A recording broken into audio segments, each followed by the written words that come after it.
आकाशवाणी मध्य प्रदेश से प्रस्तुत हैं प्रादेशिक समाचार।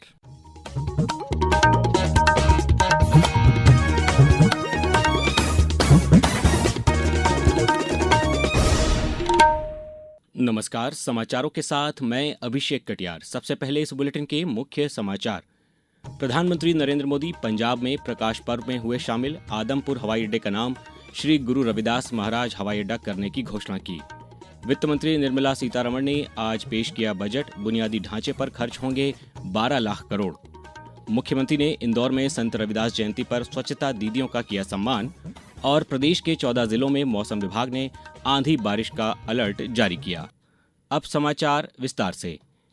वित्त मंत्री निर्मला सीतारमण द्वारा आज लोकसभा में पेश किया गया रिकॉर्ड 9वां बजट विकसित भारत एट 2047 के संकल्प और युवा शक्ति पर केंद्रित है, जिसमें बुनियादी ढांचे के लिए 12.2 लाख करोड़ रुपयों का ऐतिहासिक आवंटन किया गया है।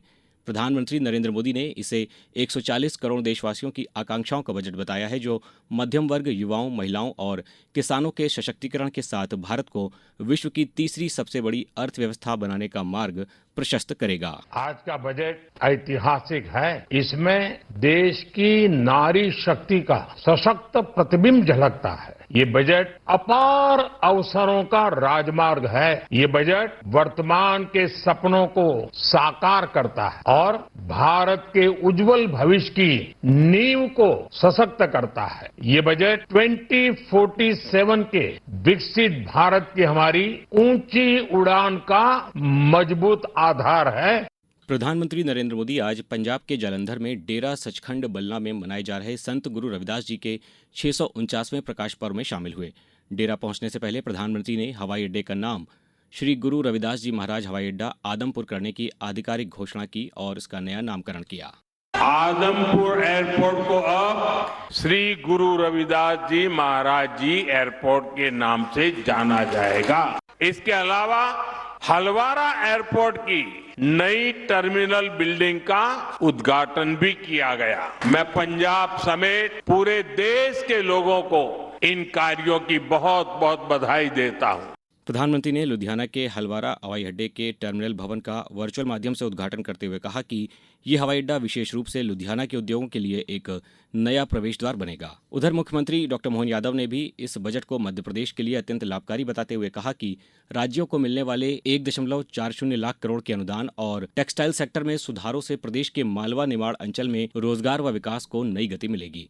बजट में कैंसर की 17 दवाओं को सस्ता करने, इंडिया सेमीकंडक्टर मिशन के दूसरे चरण की शुरुआत और खादी व हस्तशिल्प के लिए महात्मा गांधी ग्राम स्वराज योजना जैसे क्रांतिकारी कदम उठाए गए हैं। इसके साथ ही कनेक्टिविटी को सुदृढ़ करने के लिए 7 नए हाई स्पीड रेल कॉरिडोर और 20 नए राष्ट्रीय जल मार्गों के विकास का प्रस्ताव है। डिक्की के चेयरमैन नरेश मुंद्रे ने इस पर अपनी प्रतिक्रिया देते हुए कहा कि आज बजट में निर्मला सीतारमण जी द्वारा बहुत महत्वपूर्ण निर्णय लिए गए, जिसमें एसएमई को 10,000 सीआर का बजट उन्होंने रखा है। आत्मनिर्भर फंड भी उन्होंने 2,000 सीआर का बनाया है। एक सी मार्ट करके जो कि वुमेन्स के लिए एक स्कीम लेके आ रहे हैं।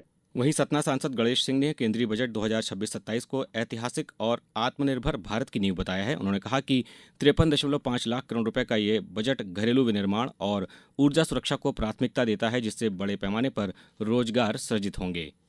केंद्रीय बजट पर प्रदेश के जनप्रतिनिधियों ने उत्साहपूर्ण प्रतिक्रिया दी है। बैतूल में भाजपा प्रदेश अध्यक्ष हेमंत खंडेलवाल ने इसे विकसित भारत का संकल्प बताया, तो इंदौर में मंत्री तुलसीराम सिलावट ने इसे जन कल्याणकारी कहा।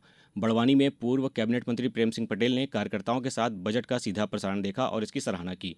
वहीं सागर में वरिष्ठ विधायक भूपेंद्र सिंह ने इसे ऐतिहासिक बताया और जबलपुर में चैंबर ऑफ कॉमर्स ने परिचर्चा कर बजट को चुनौतियों से निपटने में संतुलित करार दिया। मुख्यमंत्री डॉक्टर मोहन यादव आज इंदौर में संत रविदास जयंती के अवसर पर आयोजित विशेष कार्यक्रम में शामिल हुए। इस दौरान उन्होंने संत रविदास महाराज के चित्र पर माल्यार्पण कर उन्हें नमन किया और कहा कि संतों की वाणी आज भी समाज को सकारात्मक दिशा देने का कार्य कर रही है। मुख्यमंत्री ने सामाजिक समरसता और समानता के संदेश को याद करते हुए इंदौर को स्वच्छता में सिरमौर बनाने वाली स्वच्छता दीदियों का पुष्पहार पहनाकर सम्मान किया। उन्होंने कहा कि इंदौर की देशव्यापी पहचान में इन स्वच्छता कर्मियों का योगदान अत्यंत महत्वपूर्ण है। इस अवसर पर जल संसाधन मंत्री तुलसीराम सिलावट और महापौर पुष्यमित्र भार्गव सहित कई जनप्रतिनिधि मौजूद रहे। अब समाचारों में वक्त है एक ब्रेक का। ये समाचार आप आकाशवाणी मध्य प्रदेश से सुन रहे हैं। ये समाचार बुलेटिन YouTube पर Madhya Pradesh news all India radio channel पर और Facebook के साथ ही X प्लेटफॉर्म पर AIR न्यूज भोपाल पेज पर सुने जा सकते हैं। इसके अलावा आप हमारी वेबसाइट newsonair.gov.in पर या न्यूज ऑन AIR ऐप पर भी समाचार सुन सकते हैं। मुख्यमंत्री डॉक्टर मोहन यादव ने आज इंदौर के डेली कॉलेज में गर्भ संस्कार पुस्तक का विमोचन करते हुए एक बड़ी घोषणा की है। मुख्यमंत्री ने कहा कि सनातन व्यवस्था के संस्कार जीवन को संतुलित और स्वस्थ बनाने की एक वैज्ञानिक पद्धति है। अब प्रदेश के सभी शासकीय चिकित्सालयों में गर्भ संस्कार कक्ष बनाए जाएंगे। साथ ही चिकित्सा विश्वविद्यालयों और महाविद्यालयों के पाठ्यक्रम में भी गर्भ संस्कार के अध्ययन अध्यापन की व्यवस्था की जाएगी, जिसके लिए जल्द ही गजट नोटिफिकेशन जारी होगा। राज्यपाल श्री मंगूभाई पटेल ने आज भोपाल में विधि विधान के साथ नवीनीकृत लोक भवन मंदिर का लोकार्पण किया। इस अवसर पर लोक निर्माण मंत्री राकेश सिंह भी मौजूद थे। लगभग 84 लाख रुपए की लागत से हुए इस नवीनीकरण में श्रद्धालुओं के लिए विशाल हॉल, भोजनशाला और आधुनिक रसोई घर का निर्माण किया गया है। एयर मार्शल इंद्रपाल सिंह वालिया ने आज नई दिल्ली में पूर्वी वायुसेना कमान के air officer commanding in chief का पदभार ग्रहण किया। उन्हें जून 1988 में भारतीय वायुसेना के लड़ाकू विमान विभाग में कमीशन प्राप्त हुआ था। Air marshal Walia MiG-21, MiG-23, MiG-27 Jaguar और सुखोई 30 MKI के सभी वेरिएंट उड़ाने में कुशल हैं। उन्हें वायुसेना पदक और अति विशिष्ट सेवा पदक से भी सम्मानित किया जा चुका है। अब रुख करते हैं मौसम का। प्रदेश में मौसम के बदले मिजाज से मंदसौर और नीमच जिलों में ओलावृष्टि हुई है, जिससे फसलों को नुकसान की आशंका है। मौसम विभाग ने अगले 24 घंटों के लिए ग्वालियर, उज्जैन और रीवा सहित 14 जिलों में आंधी बारिश का अलर्ट जारी किया है। दतिया और खजुराहो में घने कोहरे के कारण दृश्यता 50 मीटर तक रह गई। इसी कड़ाके की ठंड के बीच आज श्रद्धालुओं ने माघ पूर्णिमा पर नर्मदा तटों पर आस्था की डुबकी लगाई। अब कुछ समाचार संक्षेप में। राष्ट्रीय अनुसूचित जनजाति आयोग के अध्यक्ष अंतर सिंह आर की अध्यक्षता में गुना जिले के ग्राम डिगडोली में जनजातीय सम्मेलन का आयोजन किया गया।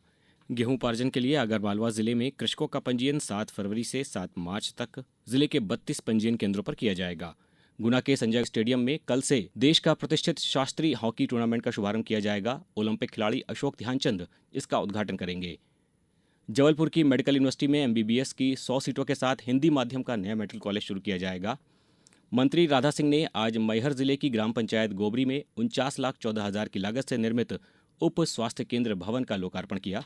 राजगढ़ में आज कैबिनेट मंत्री नारायण सिंह पवार ने बिनियाखेड़ी में सामुदायिक भवन एवं पेवर्स निर्माण कार्य का भूमि पूजन किया। अंत में मुख्य समाचार एक बार फिर। प्रधानमंत्री नरेंद्र मोदी पंजाब में प्रकाश पर्व में हुए शामिल। आदमपुर हवाई अड्डे का नाम श्री गुरु रविदास महाराज हवाई अड्डा करने की घोषणा की। वित्त मंत्री निर्मला सीतारमण ने आज पेश किया बजट। बुनियादी ढांचे पर खर्च होंगे 12 लाख करोड़। मुख्यमंत्री ने इंदौर में संत रविदास जयंती पर स्वच्छता दीदियों का किया सम्मान। और प्रदेश के 14 जिलों में मौसम विभाग ने आंधी बारिश का अलर्ट जारी किया। इस बुलेटिन में बस इतना ही। अगला बुलेटिन सुनिए सुबह 7:10 पर। नमस्कार।